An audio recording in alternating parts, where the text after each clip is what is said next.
Hello everyone, this is Mary Morning, and this video is all about the art of divination.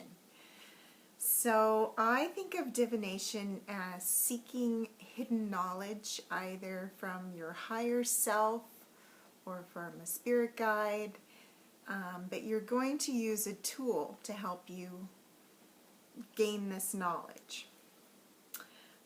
So I'll start off with some of the most common tools that I use. And the first one would be tarot. So I like to use tarot often either pulling a single card. You can pull 3 cards and do a past, present, future, mind, body, self, or mind, body, spirit, and get an idea from that. You can go into bigger spreads. But if you're doing a daily, I think keeping it simple, single card, 3 card is plenty, unless you're trying to root at a deeper question. The next one that I use would be the pendulum. So you can ask the pendulum a yes or no. And for me, my pendulum will swing in a round for yes, and back and forth for no. But it can be whatever you sort of set up for your pendulum, so it doesn't necessarily have to be that way. But the interesting thing about pendulums is that you can use them with a board that will give you some answers. So you can use them with a spirit board, you can use them, this is just a piece of velvet that has some words on it, and super easy to use. The great thing about pendulums is that you can ask them simple yes or no, sort of getting to the truth of something. If you need to find something in your house, you can use this and just keep asking it a yes or no of where this object is. But it's pretty basic. Like I don't use it a lot, but I find it's pretty accurate anyways. The next one, let's see, would be divining rods. These are neat. So they work a bit like the pendulum. So they will give you a yes or no. So you hold them like this. And for me, yes is open, no is closed. Now, the interesting thing about these divining rods is that they feel energy, or they move according to energy. So if you were to take these divining rods and go up to a person, and you're holding them like this, and you go up to a person, and as soon as it gets close to their aura field, the divining rods are going to split like this, like they open up. So that's really interesting, because you can go through your house and look for spots that have heavy energy like that. It could be a spirit, could be different things, but you can actually find them using these divining rods. So that's interesting. So what you can do with it then is clear the energy. So you can go from one side of the house with your divining rods, and you can have a saying, however you want to do it, to clear your house, whatever you prefer to say. And just go from one side of the house to the other side of the house and clear the energy in your house. And then I would recommend doing it from the other side. You know, go north to south, east to west, and clear the energy in the spaces in the rooms using it. It's almost like working with ley lines, if that makes any sense. But yeah, these are neat for doing different things. Like they'll tell you yes or no. You can find things. You can use them to go like find your direction through the woods or something like that. Try it one time. Go for a walk, and you know, not know exactly you know, the way you're going. Maybe it's a new trail, but you can easily follow it without getting too lost and let the divining rods lead you. It's interesting how they work so well. So the next one, let's see, would be runes. I like to use runes, but I'm not that great at runes. I don't have them all memorized. I have a beautiful set of amethyst runes. Just gorgeous. And I'll go in spurts where I'll pull a daily rune along with the daily tarot. I haven't done it recently, but oh, look at that. I pulled the one that doesn't have anything on it.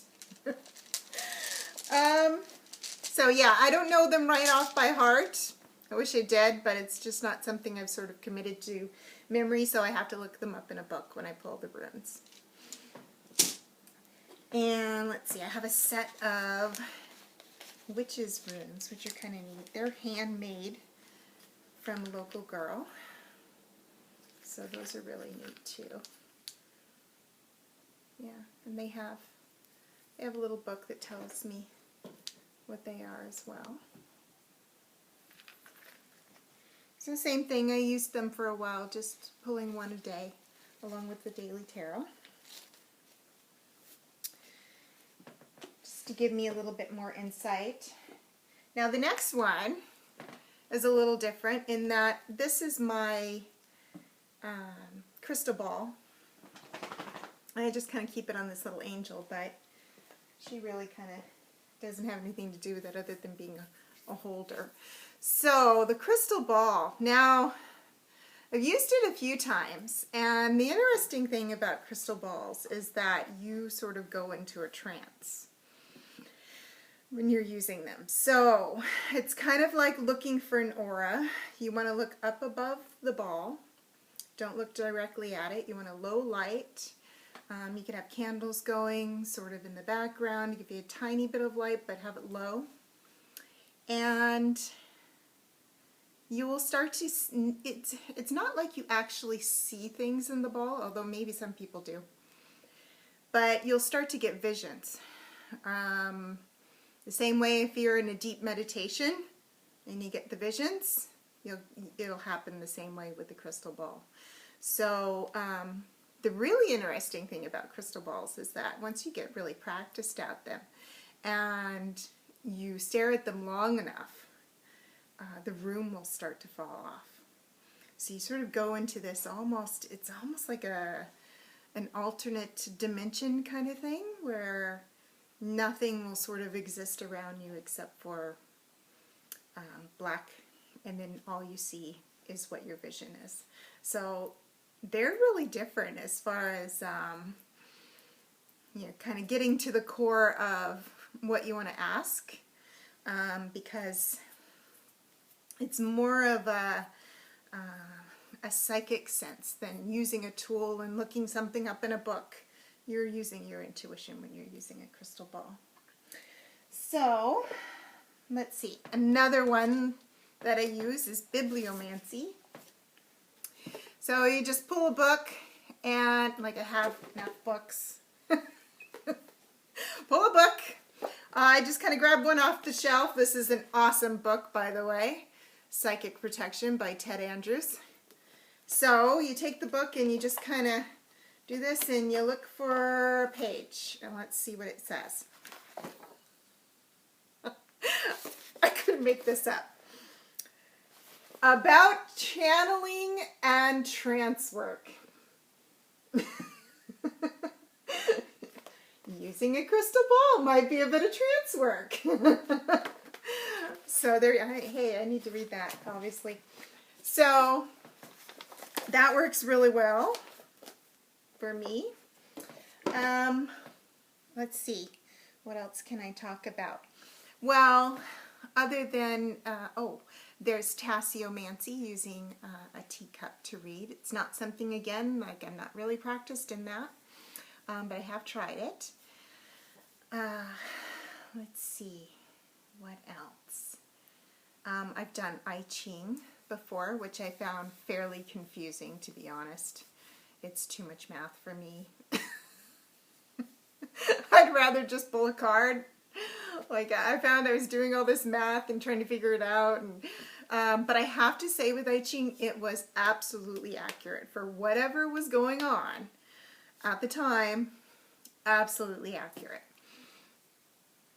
Another one that I use often is spirit animals. Like, animals will appear in your life, and they'll have sort of a message for you. Let's see. Insects, bugs, butterflies,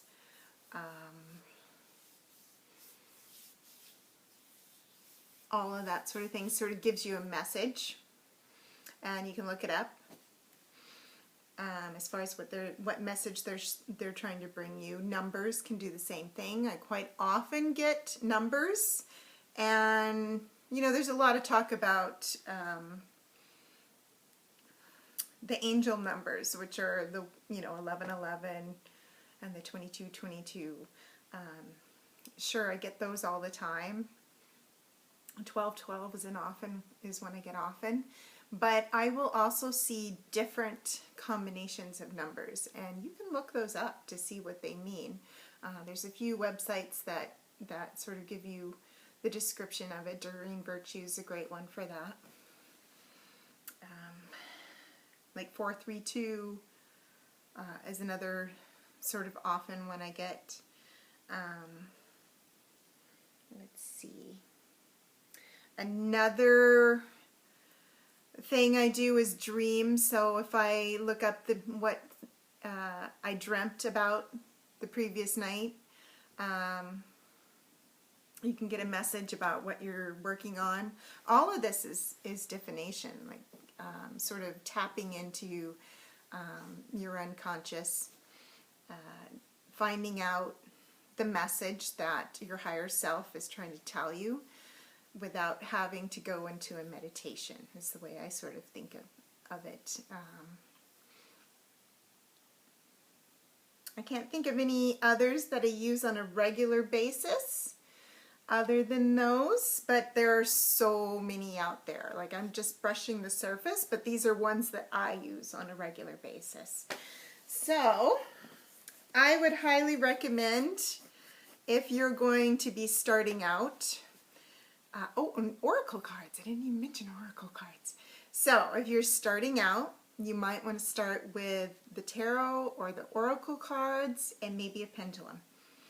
And just playing around with those 3 things or 2 things, you'll get a lot of insight, and then maybe move on to some different things like the divining rods and a crystal ball. But I have to mention that crystal balls take a lot of time. They take practice. Like, I was weird in that the very first time that I used it, the room sort of disappeared, but that doesn't always happen.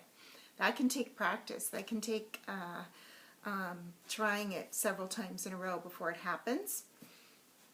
But I can highly recommend, like, you get some really great visions from them. So, in conclusion, yeah, try it. Try it yourself, and maybe leave me some comments on what you've tried, what works for you, which ones that you like the best. I'd love to hear from you. So leave me a comment, like and subscribe, and that's all. Thank you.